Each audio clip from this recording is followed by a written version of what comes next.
எடுத்துட்டு வருவான்டா. நாங்க எக்ஸ்பெக்ட் பண்றோம். டேய் என்னடா இப்படி கதற விடுறீங்க? டிக்கெட் டு ஃபினாலே கூட நாங்க வந்து இவ்வளவு கதறலடா. ஆனா இந்த மணி பாக்ஸ் எடுத்துட்டு ஒவ்வொருத்தையும் வீட்டுக்குள்ள வரையில பல பேத்துக்கு வந்து ஹார்ட் அட்டாக்கே வந்துரும் போல. அந்த அளவுக்குள்ள ட்விஸ்ட் கொடுக்குறீங்க அப்படிங்கிற மாதிரி தான் நமக்கு தோணுச்சு. ஏற்கனவே பிக் பாஸ் வீட்டுக்குள்ள வந்து முத்து 50,000, ரயான் வந்து 2 லட்சம் எடுத்திருக்காங்க. இதுக்கப்புறம் வந்து பவித்ராவும் ஒரு சம் அமௌண்ட் வந்து எடுத்திருக்காங்க வந்து சொல்றாங்க. ஆனா இப்ப விஷாலுக்கு கொடுக்கிறது மிகப்பெரிய டார்கெட்டா வந்து இருக்கு. அது என்ன அப்படின்னு பாத்தீங்கன்னா 60 மீட்டர் தூரத்துல வந்து பணப்பெட்டி வச்சிருக்கோம். அதை வந்து நீங்க 30 செகண்ட்ஸ்குள்ள வந்து எடுத்துடணும் அப்படிங்கிற மாதிரி சொல்லியிருக்காங்க. 60 மீட்டர் தூரம்னாலே போக 60 மீட்டர் வர 60 மீட்டர் மொத்தம் 120 மீட்டரை வந்து 30 செகண்ட்ஸ்குள்ள வந்து கடந்துட்டோம் அப்படின்னம்னா விஷாலுக்கு அந்த அமௌண்ட் கிடைக்கும். அந்த அமௌண்ட் வந்து பேச்சுவார்த்தை எப்படி பார்த்தோம்னா 5 லட்சம் அப்படிங்கிற மாதிரி சொல்றாங்க. அதுக்கு பிக் பாஸ் அறிவிச்ச உடனே முத்து, ரயான், விஷால் 3 பேருமே போட்டி போடுறாங்க. போட்டி போட்டவனே இது 3 பேத்துல யார் செலக்ட் ஆகணும் அப்படின்னு உங்களுக்குள்ள பேச்சுவார்த்தை நடத்திக்கோங்க அப்படிங்கிற மாதிரி சொல்லிடுறாங்க.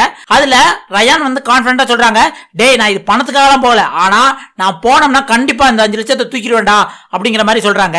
ஆனா உள்ளுக்கு இன்னொரு ட்விஸ்டும் வச்சிருக்காங்க. என்ன அப்படின்னு பாத்தீங்கன்னா பணப்பெட்டி 1 கிடையாது 3 பணப்பெட்டி. அதுல 2 பணப்பெட்டி வந்து டம்மியான பணப்பெட்டி, உள்ளுக்கு பணம் இருக்காது. ஒரு பணப்பெட்டியில தான் வந்து அமௌண்ட் அந்த 5 லட்சம் இருக்கும் அப்படிங்கிற மாதிரி சொல்றாங்க.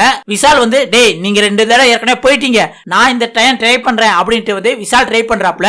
விஷால் சொன்ன மாதிரியே வந்து உள்ளுக்கு செம ஸ்பீடா ஓடுறாப்ல. ஓடையில 2 பணப்பெட்டி வந்து டம்மியா இருக்கதை ஈஸியா கண்டுபிடிச்சிட்டாரு. ஏன்னா அது கண்டுபிடிக்கிறதுக்கே சம் செகண்ட்ஸ் ஆகும். இருந்தாலுமே வந்து கரெக்டா கண்டுபிடிச்சு தூக்கிட்டு உள்ளுக்கு வர்ற மாதிரி காட்டுறாங்க. அதுங்களே 2-1 முடிஞ்ச மாதிரி வந்து விஷால் எல்லா ஹவுஸ்மேட்டும் பயங்கரமா கத்துறாங்க. அதுல முக்கியமா சௌந்தர்யா விட்டா வந்து ஓவர் பிரஷ் ஆகி மயங்கி விழுந்துருவாங்க போலுக்க, அந்த அளவுக்கு கத்துறாங்க. ஆனா உண்மை நிலவரம் என்ன அப்படின்னா விஜய் விஷால் அந்த 5 லட்சம் தூக்கிட்டு வீட்டுக்குள்ள வந்துடுறாரு. அதான் வந்து உண்மையான நிலவரம். அதனால விஷால் வந்து கேம் வந்து சேஃபா விளையாட்டு வீட்டுக்குள்ள இருக்காருங்க. இப்படி பணப்பட்டி எடுக்கும்போது இப்போதைக்கு வந்து அமௌண்ட் எவ்வளவு போயிருக்கு அப்படின்னு பாத்தீங்கன்னா விஷால் 5 லட்சம், ரயான் 2 லட்சம், முத்து 50,000, இது இல்லாம பவித்ரா ஒரு 2 லட்சமோ அதுக்கு மேலே எடுத்திருக்காங்க அப்படிங்கிற மாதிரி சொல்றாங்க. அப்படி பார்த்தாலுமே அரௌண்ட் 10 lakhs வந்து இப்ப வின்னிங் அமௌண்ட் வந்து 50 லட்சத்துல இருந்து 10 லட்சம் குறைஞ்சு 40 லட்சம் தாங்க இருக்கு. இதுக்கப்புறம் என்ன நிகழ்வு நடந்திருக்கு அப்படின்னு பாத்தீங்கன்னா ஜாக்லின் வந்து இந்த அமௌண்ட் எடுக்கிற அந்த போராட்டத்துல வந்து தோல்வி அடைஞ்சு வீட்டை விட்டு வெளியே போயிட்டாங்க. அதான் தகவல். அது எப்படி இருந்திருக்கும் அப்படின்னா இப்ப 60 மீட்டர் வச்சிருப்பாங்களே, இதுக்கப்புறம் வந்து 70 மீட்டரோ 80 மீட்டரோ அந்த மாதிரி வச்சு டைம் செகண்ட்ஸே வந்து கூட்டுறதுக்கு பதில் குறைச்சிருக்கலாம்.